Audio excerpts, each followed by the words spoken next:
Ancient ocean worlds once covered continents we now call home. A theory is emerging that these lost seas and their cataclysmic disappearances could be the real events behind global flood myths. By the end of this exploration, you will understand how to separate geological fact from legendary fiction. We will investigate what submerged ruins beneath the Black Sea reveal, and why cultures across the globe share eerily similar stories of a great deluge. How do you think humanity remembers a world-changing event for thousands of years? From the arid plains of Mesopotamia to the dense jungles of Central America, the story repeats itself. A great deluge, divinely sent, wipes the world clean, sparing only a handful of virtuous people.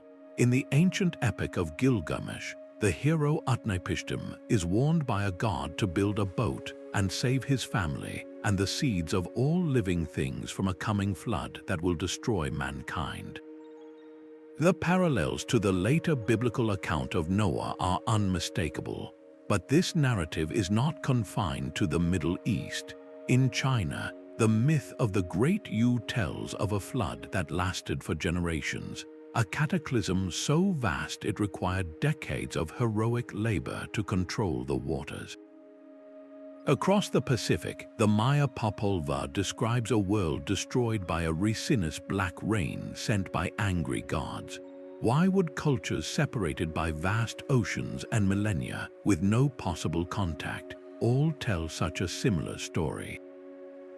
This is the central mystery. Folklorists like Adrian Mayer suggest these are not mere coincidences or shared fictional tropes, but the deep, cultural echoes of a shared human experience with a real, terrifying natural disaster. The core elements are always there: a divine warning, a vessel of salvation, a world reborn from water. This astonishing universality points to a single, plausible conclusion: that these myths are the fragmented, amplified memories of a geological event so immense it was seared into the collective consciousness of humanity. And to find the source, we must look not to the heavens but beneath the waves, to a lost world hidden below the Black Sea. The ground beneath your feet was not always dry land. Our planet is a living archive, its history written in stone. For millions of years, the Earth's surface has been in constant, slow motion. Continents drift, collide, and tear apart, while the global climate swings between ice ages and warm periods. This endless dance causes oceans to advance and retreat, swallowing vast regions and then spitting them back out. The proof is everywhere if you know how to look. High in the Rocky Mountains, far from any coast, you can find the fossilized shells of ancient sea creatures. Layer upon layer of sedimentary rock, built up from the silt of long-vanished seabeds, form the cliffs of the Grand Canyon. These are not random artifacts. They are the direct evidence of ancient ocean worlds that once drowned the continents we call home today. Geologists are the detectives of this deep time. They use tools like carbon dating to determine the age of these fossils and rock layers, while core samples drilled from ice sheets and ocean floors act as a timeline, capturing tiny bubbles of the ancient atmosphere. This painstaking work allows them to reconstruct entire lost worlds. One of the most magnificent was the Tethys Ocean, a vast tropical sea that once separated the supercontinents of Laurasia and Gondwana. Today, its last remaining remnant is the much smaller Mediterranean Sea. The Himalayas, the highest mountains on Earth, were thrust upward from the floor of this ancient ocean when India crashed into Asia. So the next time you look at a map, try to see the ghost of Tethys, a lost ocean whose waters shaped the very continents. This geological evidence creates a tangible, physical backdrop for those universal flood myths. It tells us that rising waters are not just a fictional theme, but a recurring fact of life on this planet. The question then becomes, did our earliest ancestors actually witness one of these cataclysmic changes? Could a memory of rising seas be so terrifying, so foundational, that it was passed down for thousands of years, evolving from a real event into a sacred story? To answer that, we must narrow our focus from the scale of millions of years to the moment when human history and planetary change collided. Around 5,600 years before the Common Era, a wall of water was born in the Mediterranean. The world was still emerging from the last ice age, and as the great glaciers melted, global sea levels were rising. The Black Sea at that time was not the salty expanse we know today, but a much smaller, landlocked freshwater lake, sitting hundreds of feet below the level of the global ocean. It was held back by a single natural dam, the land bridge we now call the Bosporus Strait. Then the pressure became too much. Geologists William Ryan and Walter Pittman proposed a stunning scenario that the rising Mediterranean finally overtopped this earthen barrier. What began as a trickle soon became a collapse. The land bridge shattered, and the full force of the ocean began pouring through the newly formed Bosporus. This was not a gentle, creeping rise. It was a cataclysm, a roaring waterfall 200 times more powerful than Niagara Falls thundered into the basin, filling it with salt water at a rate of over 6 inches per day. The shoreline would have retreated by a mile every single day, a relentless, unstoppable invasion of the sea. The evidence for this deluge is locked in the mud at the bottom of the Black Sea. Core samples drilled from the seabed tell a silent but dramatic story. Deep down, you find layers of ancient soil with the fossils of freshwater mollusks. Then, suddenly, there is a sharp, distinct line. Above that line, the sediment changes completely, filled with the shells of saltwater organisms. The transition is not gradual. It is immediate, a geological snapshot of a world turned upside down in a very short time. For the communities living around that vast freshwater lake, this was the end of their world. Their hunting grounds, their villages, everything they knew simply vanished beneath a rising, salty tide. They had no way of understanding the complex geology of a melting ice age. All they knew was that the waters their gods had provided had turned against them. They fled in a desperate mass migration, carrying with them the only thing they could salvage, the terrifying memory of the event. Can you picture the stories they would tell their children and their children's children? The tale of the day the sea gods broke their chains and punished the land. This single, localized disaster, the Black Sea Deluge, provides a startlingly clear blueprint for how a real flood becomes a global myth. It gives us the divine warning, the booming voice of the collapsing Bosporus. It gives us the vessel, the boats that must have carried the fleeing survivors, and it gives us the world reborn from water, a familiar landscape forever transformed into something new and alien. This hypothesis powerfully links a tangible, geological event to the flood narratives of the Near East, showing how a local trauma can echo for thousands of years, its details slowly morphing into the sacred stories we find etched on ancient tablets. But the Black Sea is not the only lost world with a story to tell. Far to the east, another continent slipped beneath the waves, not in a single, violent rupture, but in a slow, inexorable creep that would have spanned generations.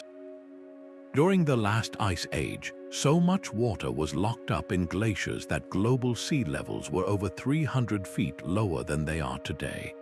This exposed a vast subcontinent known as Sundaland, a sprawling landmass that connected the islands of modern Indonesia and Malaysia to the Asian mainland. This was not a small land bridge, but a verdant, sunken continent nearly the size of India, a real, tangible world that is now entirely submerged. For the early human populations who thrived there, it was home, a landscape of rivers, forests, and fertile plains. Then the world warmed, the great glaciers began to melt, and the oceans began their long, relentless rise. This was not a flood in the biblical sense, but a slow-motion drowning. The water would have advanced year after year, decade after decade, swallowing coastal villages, flooding hunting grounds, and turning familiar forests into salt marshes. Generations would have lived with the water as a constant, creeping threat, a force that steadily reshaped their entire world, forcing communities into a perpetual retreat. Archaeologists have discovered the ghostly footprints of this lost world on the seafloor, finding submerged stone tools and the remnants of ancient settlements that now lie far from any shore. These are not the remains of a single catastrophic event, but of a long, painful displacement. How would a people remember such a loss? The local legends of Java and Sumatra speak not of a 40-day reign, but of sunken kingdoms, of lands like Svanadvipa, the island of gold, that were claimed by the rising sea. These stories lack the dramatic, singular fury of a collapsing land bridge, but they carry the profound weight of a homeland slowly and permanently erased. This reveals a crucial distinction in the origins of flood myths. Some may be born from sudden, violent trauma, while others are forged in the slow, collective grief of a landscape forever changed. The ocean's memory is not written in one language, but in many. It speaks in the thunderous roar of a shattered Bosporus and in the silent, patient lap of waves on a drowning shore. This diversity of experience forces us to ask, if two such different events could both inspire powerful legends, what other drowned worlds are waiting to be remembered? Long before the Black Sea deluge, an even greater flood reshaped the world. Approximately 5.3 million years ago, the Mediterranean Sea was a vast, empty desert, a sunken basin holding only a few hyper-salty lakes. The Atlantic Ocean was held at bay by a natural dam at the Strait of Gibraltar. Then that dam broke. The Zanclean flood began as the Atlantic waters found a weak point, carving a channel that rapidly deepened and widened into a titanic waterfall. This was not a simple river flowing into a sea. It was an entire ocean refilling a continent-sized bowl. Scientists estimate the cascade of water was over 1,000 times more powerful than the Amazon River, cutting canyons into the seabed that we can still map with satellite radar today. The Mediterranean basin, which had taken thousands of years to dry out, was refilled in a geological instant, perhaps in less than 2 years. The roar of that event would have been unimaginable, a continuous, planet-shaking thunder as the sea reclaimed its domain. This cataclysm predates humans by millions of years, so no one was there to witness it. Yet, its consequences rippled through deep time, altering global climate patterns and sea levels in ways that would later set the stage for the world early humans would inherit. The very ground upon which our ancestors walked was in part shaped by this ancient, forgotten deluge. It forces a profound question: if the Earth is capable of such violence on a scale that defies human comprehension, what other foundational events lie buried in deep time, events that set the geological rules for the world we know? These planet-altering floods, from the Zanclean to the Black Sea, form a spectrum of disaster, a library of watery cataclysms written into the landscape itself. They are the raw, physical templates from which our deepest fears and most enduring stories could have been drawn. A Sumerian king named Ziusudra was warned by the gods to build a great boat and save himself from a flood that would destroy all of humanity. This ancient story, etched on clay tablets, tells of a terrible storm and a world covered in water. When we place this myth on a geological timeline, something remarkable happens. It aligns almost perfectly with the post-Ice Age flooding of the Persian Gulf. As the glaciers melted, the Indian Ocean began to pour into a vast, fertile lowland that is now submerged beneath the waves. For the communities living in that river valley, it would have been a slow but relentless invasion, a loss of ancestral lands that unfolded over generations. The story of Ziusudra could very well be the cultural memory of that displacement, a dramatic retelling of a real geographical event that forced people to abandon their homes and move to higher ground. Half a world away, the Aboriginal peoples of Australia hold stories that have been passed down for thousands of years, tales that describe a coastline that no longer exists. These are not myths of a single angry deluge, but detailed accounts of how the sea rose and claimed the land. They speak of bays where there were once plains and of islands that were once connected to the mainland. When researchers compare these oral histories with geological maps of sea level rise, the correlation is stunning. The details in the stories often match the physical evidence of how the coastline changed as the last ice age ended. This suggests these narratives are not mere legends, but authentic histories, preserving the memory of a changing world in a form that could be remembered and recited for more than 7,000 years. Researchers like Bruce Mass have taken this cross-referencing even further, proposing that some of the most dramatic and specific flood myths might be linked to catastrophic events like cometary impacts. He compares the flood stories from dozens of cultures, looking for shared details, like descriptions of a terrifying noise from the sky or days of unnatural darkness preceding the flood. By aligning these narrative clues with climatic data from ice cores and tree rings, which can record evidence of ancient cosmic bombardments, he builds a case that a real, global catastrophe was witnessed and recorded in the only way our ancestors could, through story. This does not prove that a comet caused Noah's flood, but it shows how a terrifying, real-world event could become the kernel of truth around which a powerful, enduring myth would form. These correlations are not about proving the myths true in a literal sense. Instead, they reveal the incredible process of how human memory works on a grand scale. A real experience, whether it is the slow drowning of a coastline or the fiery terror of a meteor shower, gets woven into a narrative framework.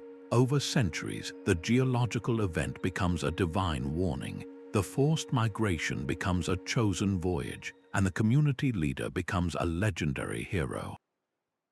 This is not a distortion of history, but a translation of it into a form that carries meaning and lesson across countless generations. The synergy between science and the humanities enriches our understanding of both, showing us that our oldest stories are often maps, pointing not just to the stars, but to the very ground beneath our feet.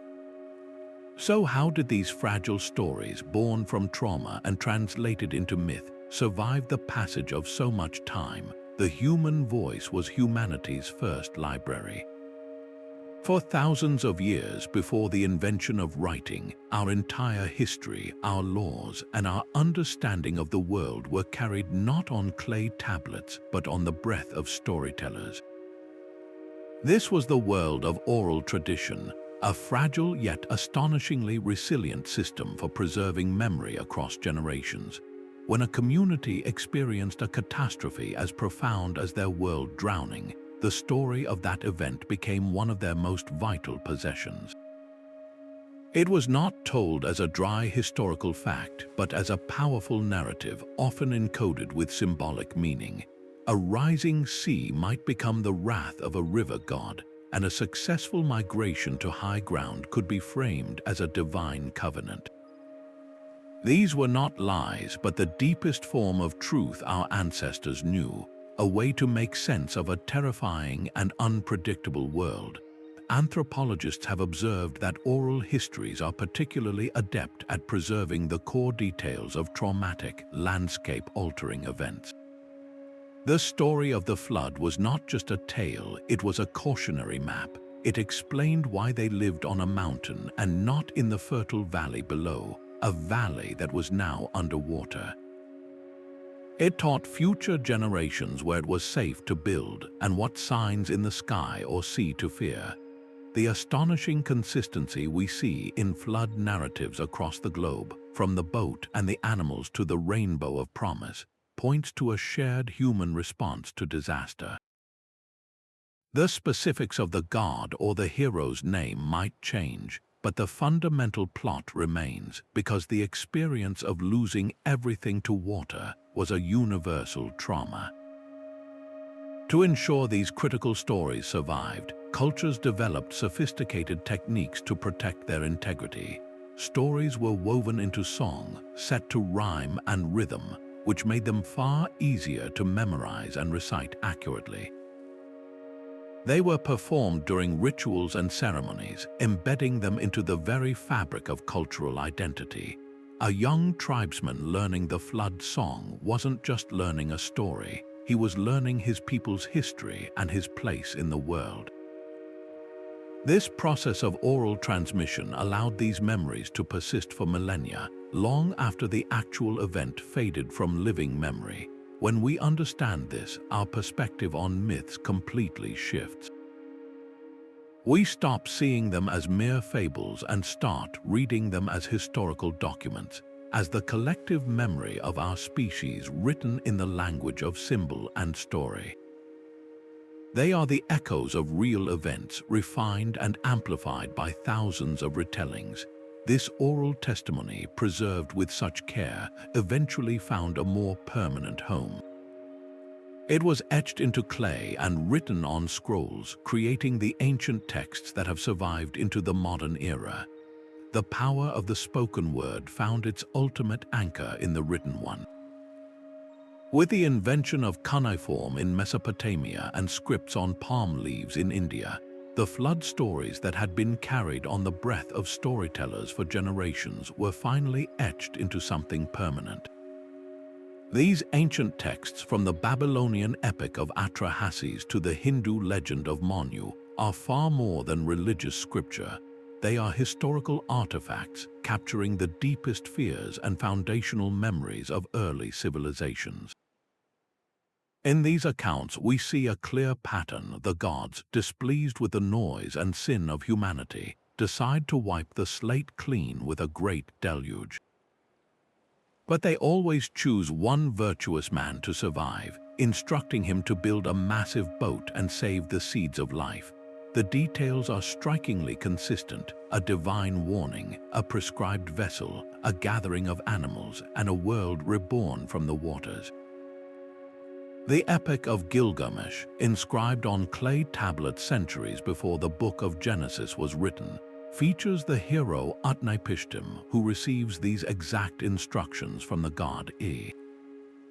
The parallels are so specific that many scholars see it not as a coincidence, but as evidence of a narrative thread, a story that was shared and adapted across cultures throughout the ancient world. These documents show us how writing stabilized these fluid oral traditions, freezing a particular version of the story in time and allowing it to travel across empires. They provide a crucial bridge connecting the intangible realm of myth to the tangible record of human history. When we read these accounts today, we are not just reading fables. We are reading the official reports of a civilization's trauma, their attempt to make sense of a cataclysm that shaped their very identity. The clay and the parchment became the vault where humanity stored its most powerful and terrifying memory. The silent ruins beneath the waves are the final pieces of this ancient puzzle. While myths were etched in clay and stories carried on the wind, these submerged settlements are the physical evidence, the undeniable proof that dry land was swallowed by the sea. Underwater archaeologists have become the explorers of these lost worlds, using sonar to map drowned cities and diving to retrieve artifacts from a time before the flood. Off the coast of Greece, the city of Pavloptri lies preserved under the sand, its streets, tombs, and buildings laid out exactly as they were 5,000 years ago. This is not a mythical Atlantis, but a real Bronze Age town that now exists only below the waterline. In India, the legendary city of Dwarka, said to have been built by the god Krishna, has yielded stone blocks and pottery from the seafloor, its discoveries aligning with descriptions in ancient Sanskrit texts. Each recovered tool and every traced foundation tells the same story, not of a slow sinking, but of a sudden and permanent inundation. Perhaps the most mysterious of these sites lies off the coast of Yonaguni, Japan. Here, massive stone terraces and sharp, geometric structures rise from the ocean floor. Are they the work of natural erosion, or the ruins of a monument built by a prehistoric culture when the sea level was dramatically lower? The debate continues, but the very existence of such a formation speaks to a landscape that was once dry and accessible to humans. These discoveries do more than just confirm that flooding occurred. They provide a tangible setting for the stories we have carried for millennia. The local legend of a sunken city becomes real when you can swim through its streets. The myth of a great deluge gains weight when you can hold a pot that was shattered and abandoned as the waters rose. This is where geology and archaeology meet folklore, turning whispered stories into chapters of human history written on the seabed. These silent, drowned cities are the ultimate corroboration, proving that our oldest narratives were born from real, terrifying, and world-altering events. Our planet's climate has always been a restless force. The ground we stand on may feel permanent, but the story written in ancient ice tells a different tale. For the last 2.5 million years, a period scientists call the Pleistocene epoch, Earth has cycled between long, brutal ice ages and shorter, warmer intervals. With each great freeze, colossal amounts of water were locked away in continental glaciers, sometimes over a mile thick. Global sea levels plummeted, exposing vast stretches of land that are now deep underwater. Then the climate would shift again. The world would warm, the massive ice sheets would begin to disintegrate, and the oceans would reclaim what they had lost. This cycle of advance and retreat is the grand, rhythmic backdrop to the entire human story. The last time the ice was at its maximum extent, around 20,000 years ago, our ancestors walked across land bridges that are now submerged straits. They hunted mammoths on coastal plains that now lie at the bottom of the sea. Then the great melt began. Over thousands of years, the oceans rose by over 120 meters, swallowing entire continents in slow motion. This was the drowning of worlds like Sundaland and the Persian Gulf, a relentless global transformation that reshaped the map of humanity itself. Climate scientists reconstruct this ancient drama not from myths but from physical evidence. They drill deep into the ice sheets of Greenland and Antarctica, extracting long cores that act as a frozen archive of the past. Trapped within the ice are tiny bubbles of the ancient atmosphere and layers of dust that reveal when the climate was cold and dry or warm and wet. From the ocean floor, sediment cores tell a parallel story, their layers of silt and microscopic fossils charting the rise and fall of sea temperatures. This data reveals a crucial detail. The rise was not always a gentle, steady creep. There were moments of terrifying speed. Around 14,600 years ago, for instance, sea levels are estimated to have surged by over 14 meters in just 300 years. That is a rate of coastal destruction far beyond anything we see today. What could cause such a rapid deluge? The answer often lay in the ice itself. Enormous glacial lakes held back by fragile walls of ice would occasionally rupture. These glacial lake outburst floods were catastrophic events, releasing volumes of water equivalent to all the Great Lakes of North America in a matter of weeks. For any human communities living downstream or along those ancient coastlines, this would not have been a gradual change. It would have been a sudden, violent, and inexplicable invasion of the sea. an event so traumatic it would demand an explanation for all time. This variability is the key to understanding the flood myths. A slow, generational rise in sea level might inspire legends of sunken kingdoms, while a single, catastrophic outburst flood could create the story of a world-destroying deluge sent by angry gods in a matter of days. The universality of these stories is a direct reflection of the universality of the experience. From the coasts of Australia to the shores of the Black Sea, our ancestors were all living on the front lines of a changing planet, their lives and homes vulnerable to the immense power of a rising ocean. It is a powerful reminder that humanity has always lived at the mercy of the climate. The next great migration was not a choice, but a necessity driven by the encroaching waves. The rising ocean did more than just reshape the land, it reshaped humanity itself. As the waters advanced, swallowing familiar coastlines and fertile plains, our ancestors had no choice but to move. This was not a planned migration, but a desperate, forced exodus driven by a force they could not comprehend. Communities that had lived for generations in one place were suddenly uprooted, pushing inland and into the territories of others. This massive displacement created a cascade of cultural encounters, leading to both the exchange of new ideas and, inevitably, violent conflict over dwindling resources. Geneticists can now trace these ancient journeys in our DNA, finding patterns that reveal how populations were squeezed together and forced apart by the changing shores. The distribution of distinctive tools and pottery styles suddenly shifts, marking the paths of these refugee groups as they carried their most precious possessions to higher ground. One of the most profound examples is the peopling of the Americas. For a long time, scientists believed the first people walked across the Bering Land Bridge. But a compelling theory suggests that some of the earliest migrations may have happened by boat, following a now-vanished coastline, a lush highway rich with marine life that today lies entirely submerged under the Pacific Ocean.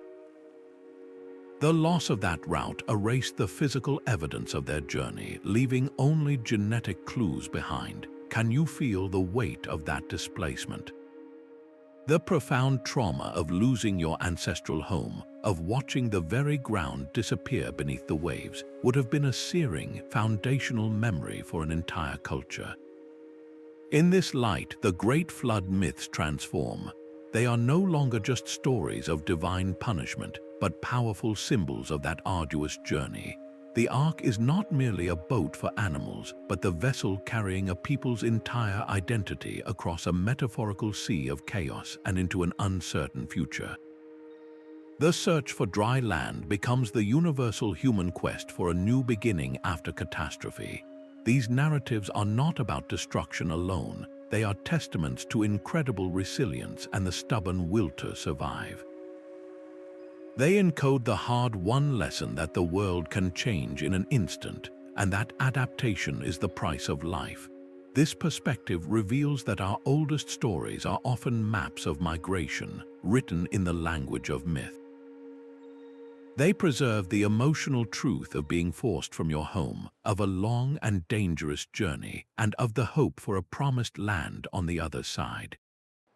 The flood was not just an event, it was an experience that forged new societies and new identities, proving that human history has always been written by the pressures of a changing planet. If these stories are maps, then what is the final destination they point us toward? The floodwaters in these ancient stories do more than just destroy, they purify. Across countless cultures, the deluge is never a meaningless disaster. It is a divine reset, washing away a world grown corrupt and decadent to make space for a new, more virtuous beginning. Water itself is the perfect symbol for this dual nature, possessing the terrifying power to erase landscapes and the gentle capacity to cleanse and give life. In the biblical narrative, the flood is a direct response to human wickedness. a drastic act of erasure followed by God's covenant with Noah and the rainbow's promise.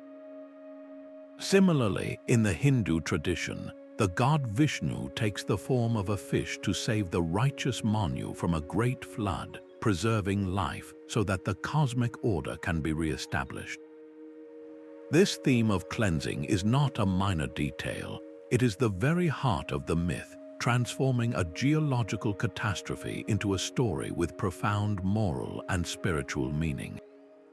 The pioneering psychologist Carl Jung saw these recurring patterns not as historical accounts, but as archetypes emerging from what he called the collective unconscious.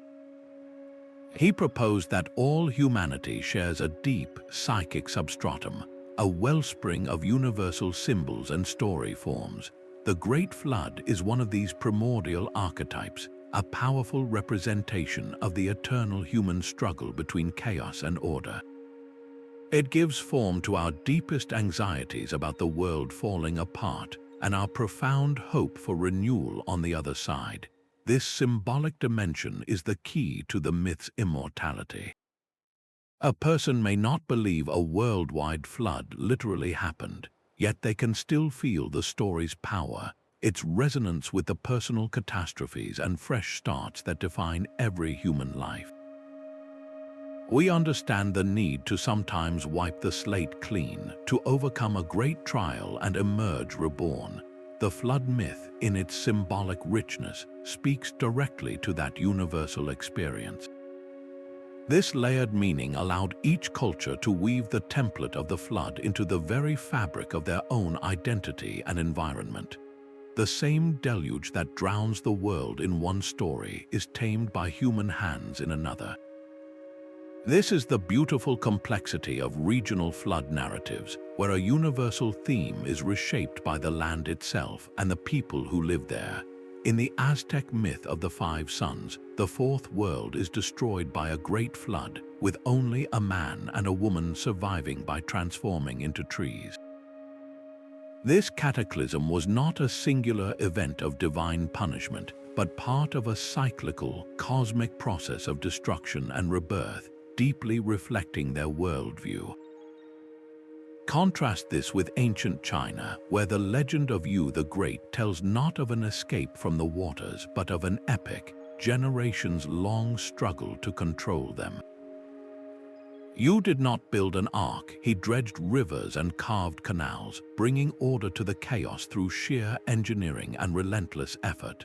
This fundamental difference in the story's resolution speaks volumes. For a civilization born along the unpredictable, fertile banks of the Yellow River, the greatest hero was not the one who fled the flood, but the one who conquered it. The environment dictated the drama. Cultures living with the constant threat of river flooding often produced myths centered on management and control, while societies with memories of a lost coastline, like those around the Black Sea, told stories of irreversible escape and a world forever changed.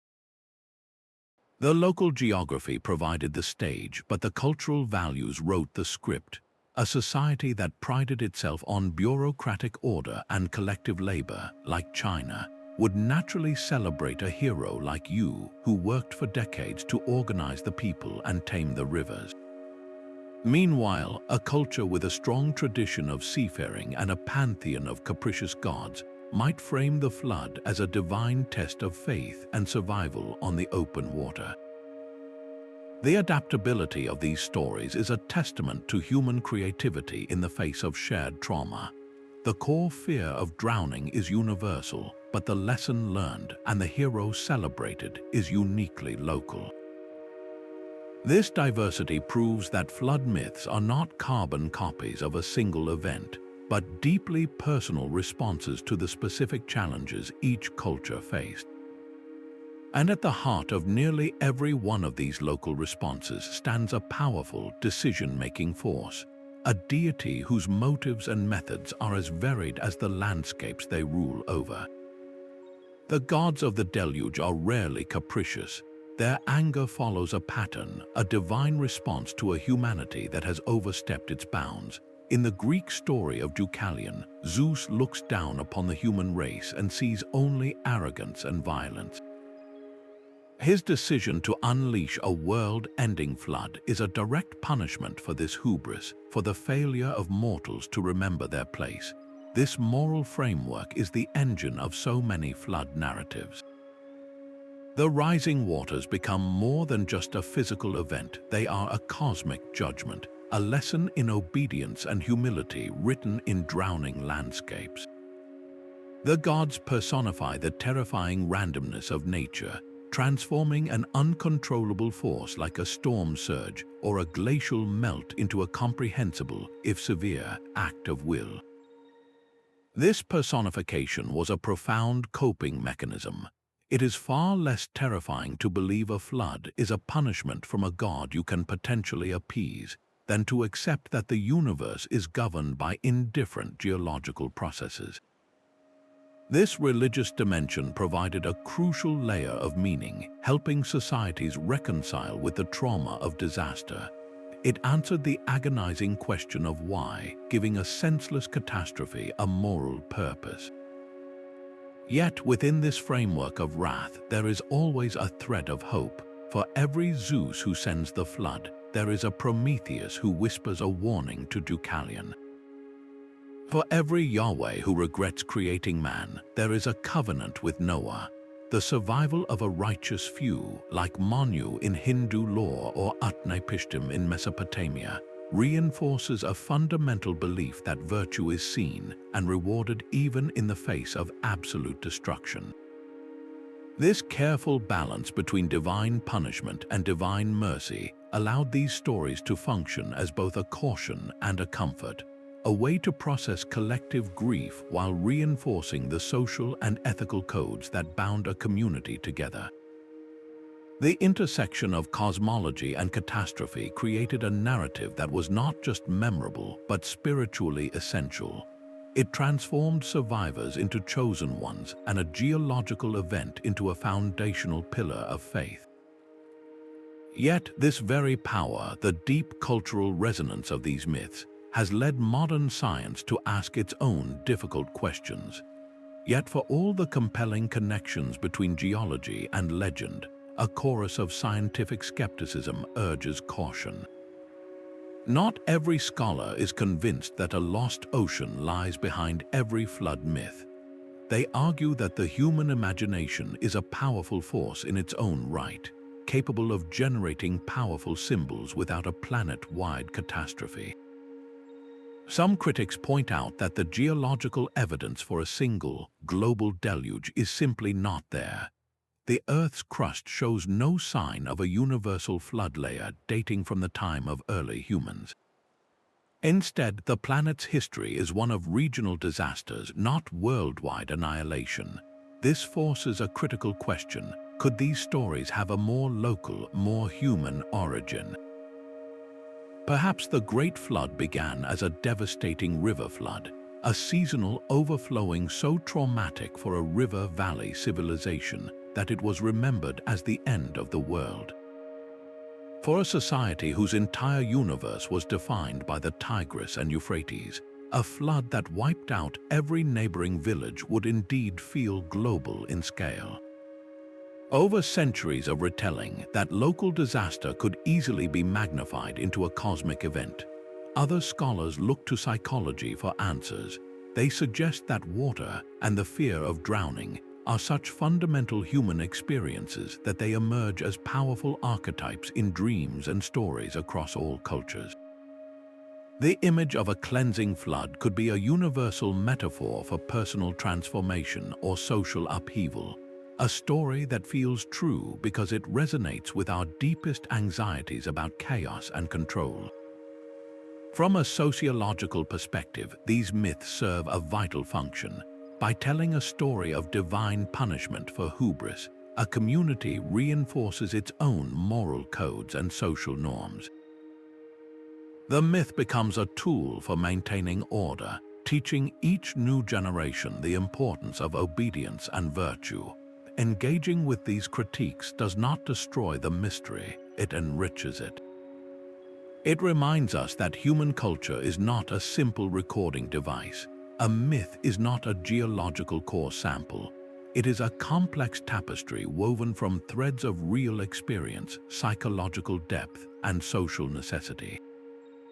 The story of a flood could be all these things at once: the echo of a real tsunami, the nightmare of a drowning dream, and a cautionary tale against arrogance. This balanced view prevents us from forcing the puzzle pieces to fit. It encourages us to listen to the myths in all their complexity, respecting them as profound cultural creations rather than just faulty history books. This very complexity invites a new approach.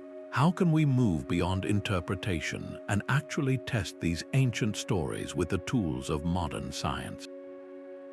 The silent ruins beneath the waves have finally found their voice, speaking through the hum of advanced technology. Modern science has given us the tools to see through water and time, transforming our search for lost worlds from guesswork into precise cartography. Satellite radar now scans the ocean's surface from space, detecting subtle gravitational anomalies that reveal the ghostly outlines of drowned river valleys and sunken plateaus. These are not just maps, they are resurrection machines, bringing landscapes like Doggerland back into view. This vast territory, which once connected the British Isles to mainland Europe, was a rich, inhabited plain before it was swallowed by the North Sea around 6,500 years ago. Today, archaeologists use these satellite maps to guide dredging ships that pull up the tusks of mammoths and the finely crafted tools of its Mesolithic inhabitants from the seafloor.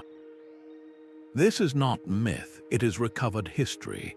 Underwater, the revolution continues with LiDAR, a technology that uses laser pulses to create stunningly detailed three-dimensional models of the seabed.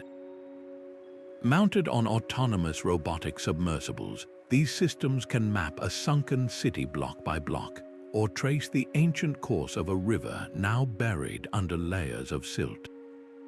In the Black Sea, such sonar scans have revealed unmistakable river channels and former waterfalls carved into the submerged continental shelf, providing a powerful visual corroboration of the Deluge hypothesis.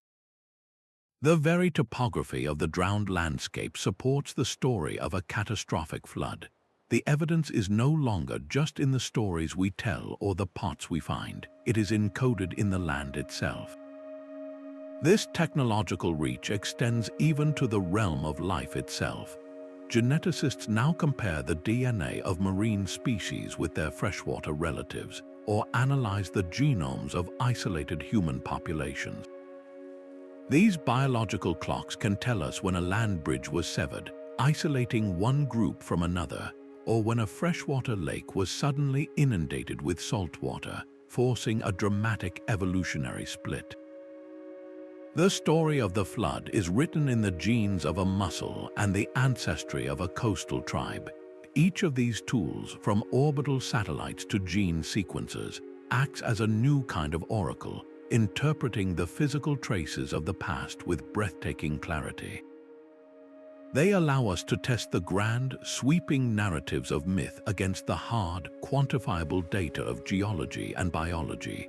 We are no longer just interpreting stories, we are cross-referencing them. This convergence of technology and tradition is closing the loop, bringing us closer than ever to understanding the real events that inspired our oldest and most powerful legends. The promise now is that the next great discovery lies not in a dusty tomb, but in a data stream waiting for the right algorithm to reveal another lost world hidden in plain sight. A 19th-century zoologist named Philip Sclater faced a perplexing puzzle.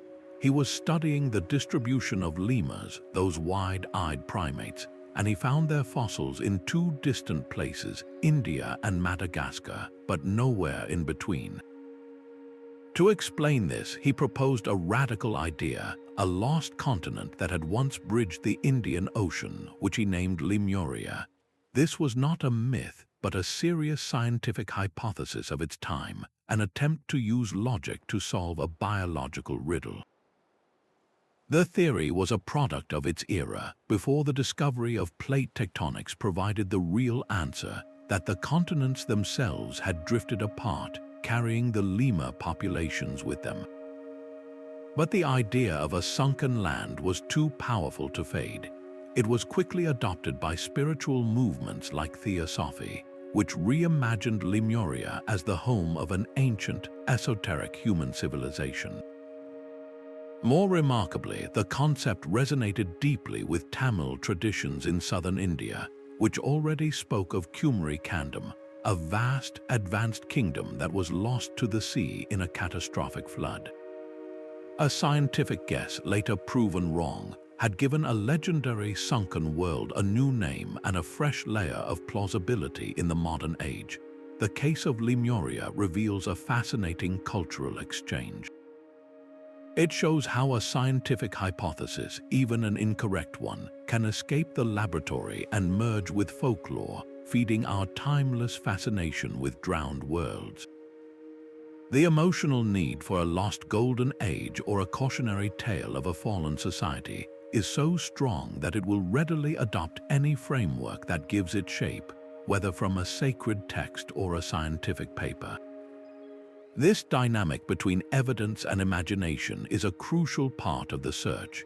We are not just looking for geological facts, we are seeking to fill a narrative void, to find a home for our most powerful stories of loss and remembrance.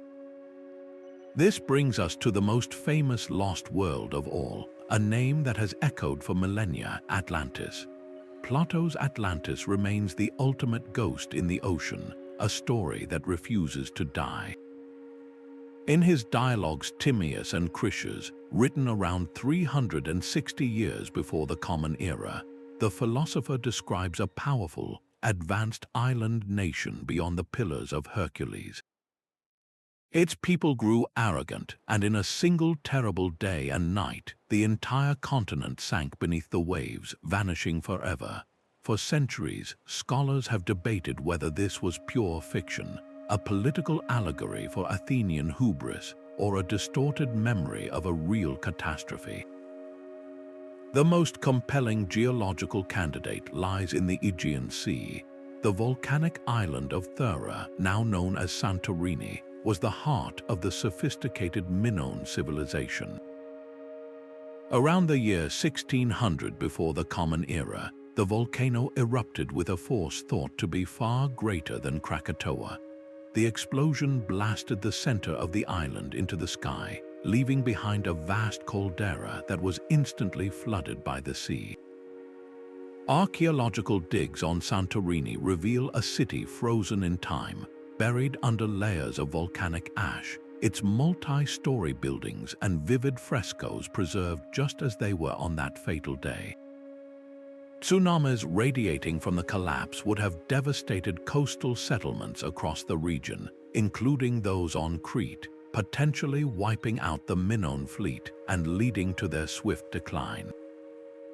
For any survivors, it would have seemed as if an entire world, a center of culture and power, had simply been erased by the ocean in a matter of hours. The parallels are haunting: advanced sea power, a sudden cataclysmic punishment from the gods, a civilization lost beneath the water. Yet other theories push the search even further. Some point to the Richat structure in Mauritania, a massive, eye-like geological formation in the Sahara Desert that from above resembles Plato's description of concentric rings of land and water. Could this have been the inspiration for the capital city, a memory from a time when the Sahara was green, preserved in story as it was swallowed not by water but by sand? More speculative ideas place a pre-Ice Age Atlantis in Antarctica, suggesting a lost continent now locked under miles of ice. This dizzying array of possibilities reveals something fundamental about our relationship with the past. We are not merely looking for a sunken island, we are trying to solve a riddle that connects human ambition to planetary power. Atlantis endures because it is the perfect vessel for our deepest questions. Was there a golden age we have forgotten? Can a society become so advanced that it engineers its own destruction? The search for Atlantis, in all its forms, is ultimately a search for meaning, a drive to find a historical anchor for one of our most powerful cautionary tales. It proves that a single story, whether fact or philosophical fiction, can launch 1,000 voyages of discovery, pushing us to explore every corner of the globe and beyond, always hoping to find the shadow of a lost world beneath the waves. The same primal fear of drowning has for centuries dripped from the brushes of artists and flowed from the pens of poets. In the grand cathedrals of the Renaissance, you can stare up at frescoed ceilings depicting Noah's weathered ark floating on a churning, infinite sea, a stark visual reminder of divine judgment and fragile salvation. These were not mere decorations, they were sermons in pigment, designed to instill awe and obedience in the hearts of the faithful. The ark itself became a powerful symbol, a vessel of hope isolated in a world of chaos, a theme that resonates deeply even in our modern, secular age. Think of the desolate, waterlogged landscapes of a film like Waterworld, where the entire planet is an ocean and dry land is the ultimate myth. The specifics change, but the core struggle remains identical, the human fight for survival against an all-consuming aquatic world. This is the ancient flood narrative stripped of its gods and reborn as a science fiction parable about environmental collapse. The story is endlessly adaptable. In literature, the French author Jean Genot crafted a beautiful allegory in The Man Who Planted Trees. It is not a story of a literal deluge, but of a metaphorical one, a flood of despair that had washed over a barren, depopulated region. The protagonist's act of planting trees one by one over a lifetime becomes a reverse flood, a slow, gentle wave of life that reclaims the desert. The water here is not a force of destruction, but of absent renewal, and the narrative uses the familiar framework of the flood myth to preach a powerful sermon on environmental stewardship and quiet perseverance. This is how these ancient tales stay alive. They are not locked in the past. They are a cultural language, a set of symbols so deeply embedded in our psyche that each new generation can pick them up and use them to speak about their own world. A painter uses them to explore light and shadow on a turbulent wave. A filmmaker uses them to warn about climate change. A novelist uses them to talk about the power of individual action. Art becomes the vehicle that carries the myth forward, transforming it to carry new meanings while preserving its ancient emotional core. This constant recycling in our galleries and libraries ensures the story never fades from our collective imagination. It begs a deeper question: why do we feel the need to keep retelling this story of our own annihilation? Perhaps because it is in the aftermath of the flood, in the search for dry land, that we see our own humanity most clearly. This artistic engagement is a form of secular ritual, a way to repeatedly confront our deepest fears about chaos and our highest hopes for redemption. And it is this very power that has made the flood myth a cornerstone of the world's great faiths. The rainbow arching across the storm-cleared sky is more than a play of light, it is a sacred contract. Within the grand cathedrals of faith, the flood narrative is transformed from a geological mystery into a profound theological lesson. These stories are the bedrock upon which concepts of sin, divine justice, and ultimate redemption are built. In the book of Genesis, the flood is God's response to a humanity corrupted by its own wickedness. But the story does not end with destruction. The rainbow becomes the sign of the Noahic covenant, a permanent promise that never again will the world be destroyed by water. This shifts the focus from pure punishment to a relationship renewed, establishing a foundational bond between the divine and the human. In the Quran, the prophet Noah is given a similar mission, but the narrative emphasizes his role as a warner. He spends years preaching to his people, urging them to abandon their idols and turn to the one God before the deluge arrives. His story becomes a powerful lesson about the fate of those who reject divine guidance and the salvation granted to those who remain faithful. In both traditions, the ark itself is a potent symbol of God's mercy, a vessel of salvation navigating the waters of judgment. These religious interpretations are not merely about a past event. They are active tools for shaping moral codes and forging a strong community identity. The message is clear: obedience and faith are the anchors that hold fast against the storms of chaos. By framing a terrifying natural event within a spiritual context, these traditions answered the most haunting question of any disaster: why did this happen? The answer provided a moral framework that helped communities process trauma and find meaning in loss. This religious dimension also acted as the ultimate preservation system. The story of the flood was woven into weekly sermons, recited during holy days, and taught to children in religious schools. It was performed in rituals and depicted in stained glass and iconography. This constant reinforcement through worship and education ensured the story's transmission with remarkable fidelity for thousands of years. The narrative became inseparable from the identity of the faith itself.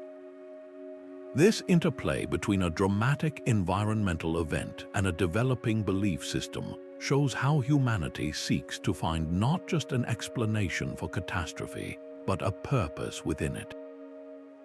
The story was no longer just about water, it was about the human soul, and it is within the deep, hidden currents of the soul that these stories find their most universal and enduring power. Beneath the roar of collapsing continents and rising tides lies a deeper, more intimate fear. Psychologists propose that these ancient flood narratives resonate so powerfully because they tap into universal anxieties we all share: the terror of being completely overwhelmed, of our known world dissolving into chaos. This is not just a fear of water, but a primal dread of annihilation and the vast unknown. In the face of such incomprehensible trauma, the human mind seeks a framework for understanding. The myth becomes a crucial coping mechanism, transforming a random, senseless disaster into a story with a moral cause and a hopeful outcome. It allows a community to process the unthinkable, giving shape to their collective grief and a path toward renewal. The psychoanalyst Carl Jung saw this pattern as evidence of what he called the collective unconscious. He believed that all of humanity shares a deep psychic inheritance, a reservoir of universal symbols and story forms that emerge in our dreams, our art, and our most enduring myths. The Great Flood is one of these fundamental archetypes. It is a powerful symbol of the eternal struggle between order and chaos, appearing not just in sacred texts, but in the private landscapes of our minds. In modern therapy, a patient might describe feeling flooded by anxiety or drowned by sorrow. This is the archetype in action, using the image of a deluge to give voice to an internal emotional state that feels just as cataclysmic and all-consuming as a physical disaster. The story of surviving the flood, of finding dry land, then becomes a powerful metaphor for personal transformation and resilience. This psychological dimension helps explain the myth's relentless grip across cultures and millennia. It is not merely a history lesson, it is a mirror. The external catastrophe of the flood reflects our internal battles, allowing us to project our own fears of failure, loss, and helplessness onto a grand, symbolic canvas. Understanding this layer enriches our analysis immensely. It shows that these myths are not simply records of external events, but profound explorations of the human condition, addressing both the world outside and the tumultuous seas within. If the flood is one way we process disaster, what other archetypes of catastrophe are hidden in the stories we tell? The flood is not the only way our ancestors envisioned the end of the world. Across the globe, other cultures told of being cleansed by fire or frozen in eternal ice. The great disaster myths form a universal family, each one tailored to the specific terrors of its homeland. In Norse mythology, the prophecy of Ragnarok describes a cataclysmic winter, followed by a world-consuming fire that engulfs the gods and the earth itself, only for a new, green world to emerge from the waters. Meanwhile, the Aztec legend of the Five Suns describes a sequence of worlds, each destroyed by a different elemental force, from jaguars to hurricanes and volcanic fire. The common thread is not the method of destruction, but the profound belief in a cycle of death and rebirth. These stories are not random, they are deeply rooted in local geography. A society living on a volcanic archipelago like the Greeks would naturally personify the terror of an eruption in the figure of an angry, mountain-dwelling god like Zeus, who hurls fiery lightning bolts. A culture born in the frigid north, like the Norse, would see the ultimate threat in the form of Fimbulwinter, an endless cold that starves and freezes the world. The environment provided the raw material for the apocalypse, while the human mind provided the narrative structure of punishment, survival, and renewal. This variation reveals a brilliant human adaptation, our drive to personify the uncontrollable forces of nature, to give them a name and a motive. By framing a volcano as an angry god or a flood as a divine judgment, our ancestors transformed a senseless geological event into a story with a moral lesson. It was a way to explain the unexplainable and, in doing so, to exert a small measure of psychological control over a terrifying and unpredictable world. Comparing these disaster myths enriches our understanding of human creativity, showing how we use story as a tool to map our fears and find meaning in catastrophe. This very process of finding meaning inevitably leads us to the ethical core of these powerful tales. These ancient stories of Deluge are not merely tales of destruction, but powerful ethical fables.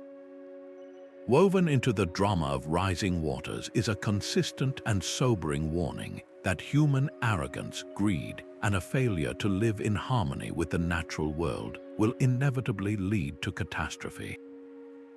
The flood, in this light, is not a random act of God, but a direct consequence of a broken relationship with the earth. This moral core transforms the myth from a simple history into a profound lesson in humility and stewardship. For our ancestors, survival depended on understanding their place within a complex and often dangerous ecosystem. Disrespecting that balance, whether by overhunting, defiling sacred lands, or fostering social injustice, was seen as an invitation for disaster. The flood was the ultimate reset, a violent restoration of a natural order that had been violated. This theme resonates with stunning clarity in stories like that of the Aboriginal rainbow serpent, a powerful creator being associated with water. The serpent brings life and fertility, but if its laws are broken or its sacred sites are disturbed, it can also bring terrible floods. This is not a story of random punishment, but one of cause and effect, teaching that the health of the land and the well-being of the people are inextricably linked. In our own era of climate change and environmental crisis, these ancient narratives gain a startling new urgency. They speak directly to our modern challenges of deforestation, pollution, and the reckless consumption of resources. The myth becomes a mirror reflecting our own societal hubris back at us. Can we hear the warning in these old stories, the call for humility, for recognizing that we are part of a delicate system, not its masters, has never been more critical. This ethical dimension is what makes these myths enduringly relevant, transforming them from artifacts of the past into vital guideposts for the future. They remind us that the solutions to our greatest challenges may not lie solely in new technology, but in remembering ancient wisdom, in fostering community cooperation over individual greed, and in accepting our role as stewards of a fragile world. This powerful moral framework sets the stage for the individuals at the heart of these dramas, the heroes who are chosen to navigate the chaos. These heroes of the Deluge are far more than simple survivors. They form a powerful, recurring character archetype, a blueprint for the ideal leader in the face of absolute catastrophe. From the Mesopotamian Utnapishtim to the biblical Noah, these figures are consistently marked by their righteousness and their unwavering obedience to a divine warning. They are chosen not for their strength in battle, but for their moral fiber and their capacity to follow intricate, life-saving instructions. This selection process itself is a profound lesson, teaching that in a crisis, virtue and trustworthiness are the ultimate currencies of survival. The hero's primary task is to build a vessel, an act that perfectly marries obedience with human ingenuity. He does not just hide, he constructs. He gathers tools, recruits his family, and manages the monumental logistics of preserving not only his own life, but the very seeds of all living things. This ark is more than a boat, it is a symbol of proactive hope, a tangible commitment to the future in the midst of utter despair. Their journey through the rising waters is the ultimate test of faith and fortitude, a harrowing experience of isolation and uncertainty that forever transforms them. They enter the storm as men and emerge as the fathers of a new world. This archetype resonates across millennia because it embodies the resilience and moral courage we all hope to find within ourselves during our own personal storms. By analyzing these heroes, we uncover the core ideals each culture valued most, whether it was unwavering faith, practical resourcefulness, or communal responsibility. They serve as eternal models, inspiring us to be prepared, to remain virtuous, and to never abandon hope, even when the waters are at their highest. The enduring power of this character is why we find him reborn not just on ancient tablets, but in the very heart of our modern myths. A lone fisherman in a novel struggles against a rising tide that is both a real storm surge and a metaphor for political injustice. This is how ancient flood myths live on, not as relics, but as living stories constantly reshaped for the present moment. Contemporary storytellers in film, literature, and video games have become the new keepers of this tradition, drawing on the deep well of flood narratives to frame our modern anxieties. In the game series Final Fantasy, the summoned beast Leviathan is often a world-ending aquatic force, a direct echo of the chaotic, primal waters of old myths, now rendered as a threat players must actively confront. These modern retellings perform a crucial act of translation. They take the core theme of a civilization punished by water and recast it for an age concerned with climate change, corporate greed, and social collapse. The flood is no longer a divine punishment for sin, but the consequence of environmental neglect or societal failure. This shift in perspective is vital. It allows the myth to speak directly to our current crises, making the ancient warning feel urgent and personal. These adaptations also expand the narrative, often giving voice to characters who were silent in the original tales. A modern novel might explore the perspective of those left behind on the shore, questioning the morality of a hero who saves only a chosen few. This flexibility is the key to the myth's endurance. By allowing the story to be remixed and reinterpreted, each new generation finds its own meaning within the archetype, ensuring the narrative never grows stale. This creative renewal proves that these stories are not fixed in stone. They are a cultural conversation stretching across millennia, constantly asking us what we value and what we fear. As we look to the future, this conversation extends beyond our own world, reaching into the cosmos for answers to our oldest questions. The sky itself may have once rained fire and flood upon the earth. Beyond rising seas and collapsing land bridges, some scientists look to the heavens for the ultimate source of our deluge stories. They propose that a cosmic intruder, a comet or asteroid, could have delivered a cataclysm so profound it was seared into human memory. The most debated of these ideas is the Younger Dryas impact hypothesis. It suggests that around 12,800 years ago, a comet exploded in the atmosphere above North America or struck the ice sheet covering the continent.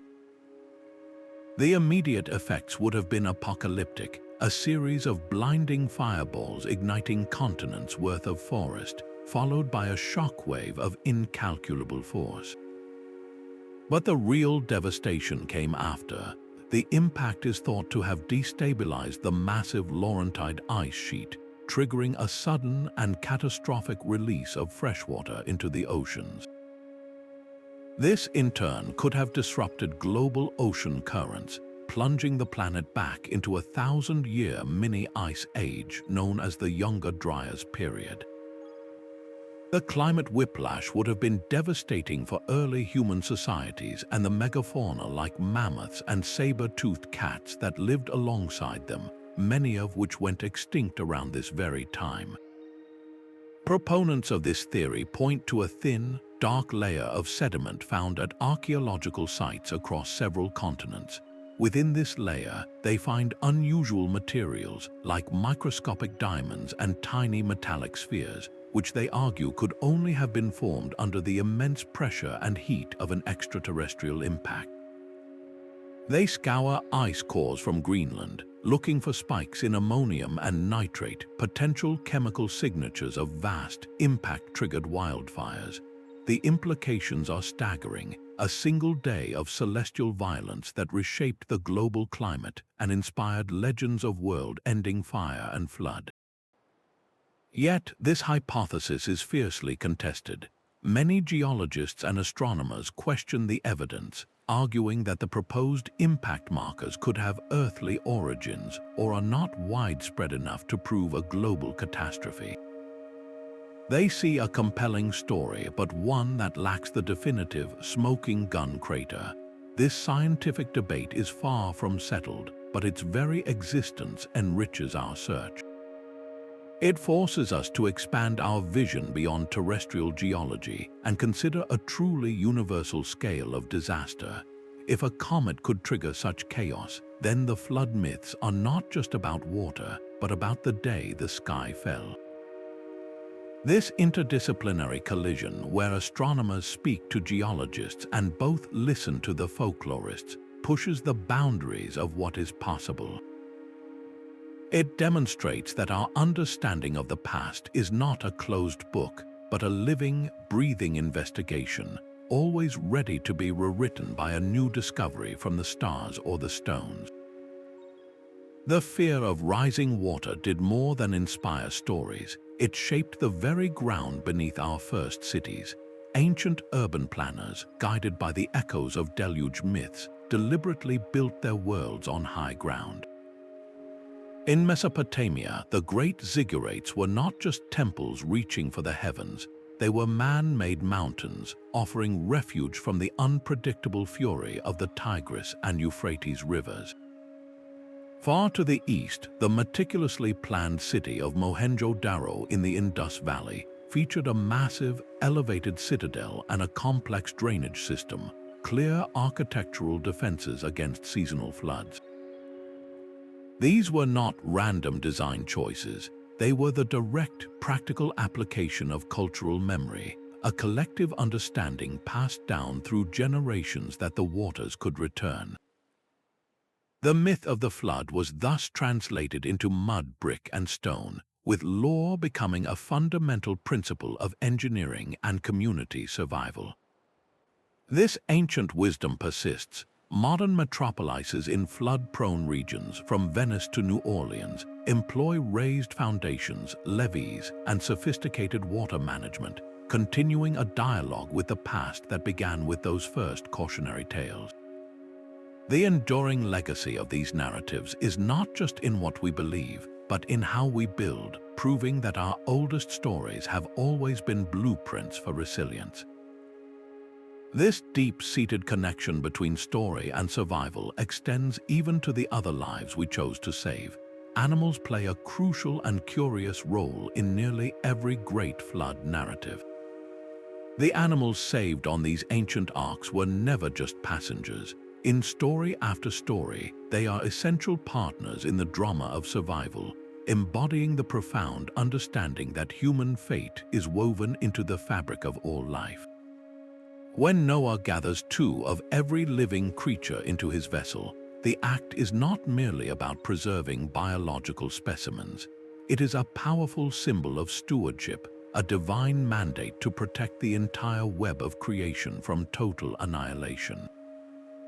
This narrative choice underscores a fundamental truth our ancestors knew intimately, that our own survival is contingent upon the health and diversity of the natural world around us. The Ark becomes a floating ecosystem, a microcosm of the planet where every creature, from the mightiest lion to the smallest insect, has a designated place and purpose. This theme of interdependence is even more explicit in other traditions. In a beautiful Haudenosaunee or Iroquois flood story, the world is covered with water, and the surviving animals must work together to rebuild it. A loon, a turtle, and a muskrat each play their part. The muskrat, in a final, selfless act of courage, dives deep into the primordial waters to bring up a small lump of mud. This tiny bit of earth is placed on the turtle's back, where it expands to form the new world. Here, the animals are not saved by a human hero. They are the heroes themselves, active participants in the act of creation. Their diverse skills and sacrifices are what make the rebirth of the world possible. This rich symbolism transforms these myths into more than just survival tales. They become early expressions of ecological wisdom.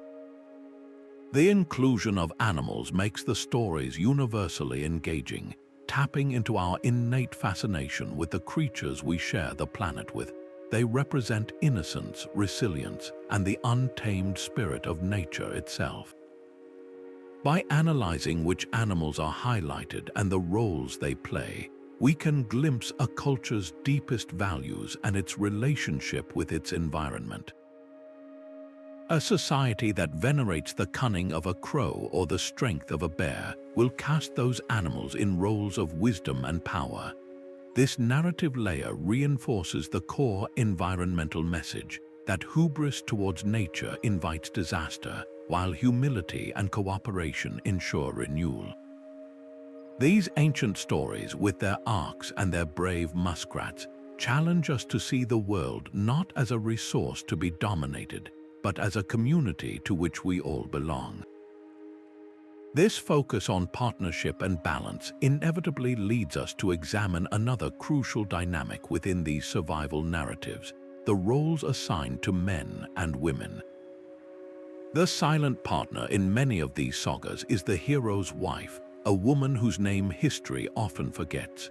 While Noah and Utnapishtim receive divine commands, their unnamed wives are the essential collaborators, the quiet force managing the Ark's domestic world and ensuring the survival of the human family.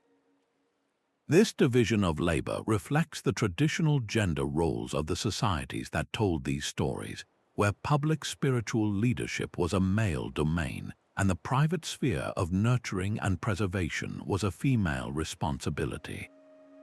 Yet this pattern is powerfully inverted in other traditions. Look to the Babylonian creation epic, the Enuma Elish.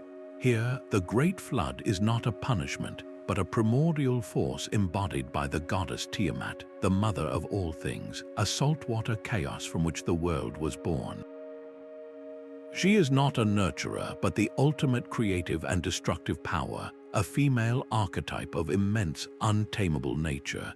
This reveals a stunning diversity in how cultures imagined feminine power, from the supportive wife to the cosmic mother of the abyss. Further afield, indigenous stories from North America often feature wise grandmothers or powerful female spirits who possess the knowledge to survive the deluge or who orchestrate the world's rebirth. These figures are not passive, they are strategists and life-givers, their wisdom standing equal to the physical strength of any male hero. Examining these gendered roles adds a crucial social dimension to the flood narrative. The myths become more than just accounts of water and survival. They are cultural blueprints that reveal how a society conceptualized power, creation, and the very nature of order and chaos. They show us that the values preserved in the Ark were not just biological, but deeply social, encoding ideals of family, partnership, and the different kinds of strength required to rebuild a world. This intricate social fabric, woven in response to disaster, was ultimately tested by a force just as powerful as any flood: the profound economic disruption that followed the retreating waters. The same waters that erased entire landscapes also washed away the foundations of ancient economies. Imagine a thriving coastal trading center, its warehouses stocked with grain, pottery, and precious stones, its docks bustling with merchants from distant lands. A cataclysmic flood would not merely drown the people, it would obliterate the very networks of exchange and production that sustained their civilization. Trade routes by sea and land would be severed, stockpiles of food and goods would be ruined, and specialized crafts like metalworking could vanish overnight if the few masters of the trade perished. The result was often a swift and brutal economic collapse, forcing survivors into a desperate struggle for basic resources. But within this chaos lay the seeds of profound innovation. The most famous example is the Nile River. Its annual inundation was a double-edged sword, a potential destroyer of villages that also deposited the rich, fertile silt that made Egypt the breadbasket of the ancient world. This predictable cycle forced Egyptian society to become masters of hydrological engineering. They developed complex irrigation canals to control the water's flow, built granaries to store surplus grain against lean years, and created a centralized administration to manage the distribution of this wealth. The flood was not just a natural event, it was the engine of the Egyptian state. This pattern repeats across the globe. In Mesopotamia, the unpredictable flooding of the Tigris and Euphrates rivers prompted the development of similar irrigation systems and the first codes of law to manage water rights and agricultural disputes. A society that experienced a deluge learned a hard lesson that survival depended on managing the precious and terrifying resource of water. This led to technological leaps in engineering, mathematics for surveying land, and social innovations in governance and labor organization. They were literally building their resilience into the landscape, turning a recurring disaster into a sustainable opportunity. The economic upheaval caused by flooding forced a fundamental restructuring of how communities lived and worked together. How do you rebuild an economy from scratch? This practical, grinding work of recovery is the untold half of every flood myth. It shows us that our ancestors were not just passive victims of nature, they were astute problem solvers who used catastrophe as a catalyst for change. This legacy of turning environmental challenge into social advancement continues to shape our world today. And it is this very legacy that we now seek to pass on to the next generation through the power of story. A classroom of students is not just reading ancient texts, they are becoming detectives. By placing the story of Noah's Ark next to the Babylonian Epic of Gilgamesh and the Aboriginal tales of the Rainbow Serpent, a teacher can reveal a breathtaking pattern. The details differ, but the core narrative of a world-altering deluge is a thread connecting humanity across continents. This is more than a literature lesson, it is a masterclass in critical thinking. Students are challenged to ask not if the flood happened, but why this story is everywhere. The answer forces them to bridge the gap between science and the humanities, to see that our oldest stories are often our first attempts at recording data. A geography assignment might involve overlaying global flood myths onto a map of post-ice age sea level rise. The correlation is often startling, as the legends cluster in regions that were most affected by the drowning of continental shelves like Sundaland and Doggerland. In a science class, the same myth becomes a gateway to discussing geology. The debate over the Black Sea Deluge hypothesis or the Younger Dryas impact theory is not presented as settled fact, but as a live scientific controversy. Students can analyze the same evidence that professionals do: the sediment cores, the ice layer data, the distribution of comet impact markers. They learn that science is a process of argument and evidence, not just a collection of answers. This method does something remarkable. It makes a teenager living centuries after these events care about the fate of a prehistoric farmer fleeing rising waters. It builds empathy by connecting our modern anxieties about climate change to the primordial fears of our ancestors. The classroom becomes a time machine, and the myths are its fuel, preserving intangible cultural heritage while sharpening modern scientific literacy. Education, in this light, is the ultimate bridge, ensuring these stories are not locked away as religious artifacts, but are actively used as the keys to understanding our past, our planet, and ourselves. So where does this ancient mystery go from here? A quiet revolution is brewing in the study of these ancient tales, one powered by algorithms and deep-sea drones. Imagine artificial intelligence sifting through thousands of flood myths from every corner of the globe, searching for hidden patterns in the data that the human eye might miss. An eye could analyze the specific details, the types of animals saved, the duration of the rain, the materials used to build the vessel, and pinpoint regional clusters and divergences with stunning precision. This could help us trace the migration of these stories along ancient trade routes or identify which narrative elements are truly universal. Meanwhile, on the ocean floor, a new generation of autonomous submersibles equipped with hyperspectral sensors will scan vast, unexplored regions, searching for the faint chemical signatures of submerged human habitation. They might find the ash of ancient hearths or the pollen of cultivated crops preserved under layers of marine sediment, revealing settlements we never knew existed. The most exciting breakthroughs will likely come from the collision of different fields of expertise. A climatologist's climate model, showing a period of rapid sea level rise, could guide an archaeologist to a specific stretch of coastline, where a folklorist's analysis of a local legend about a sunken city provides the final clue.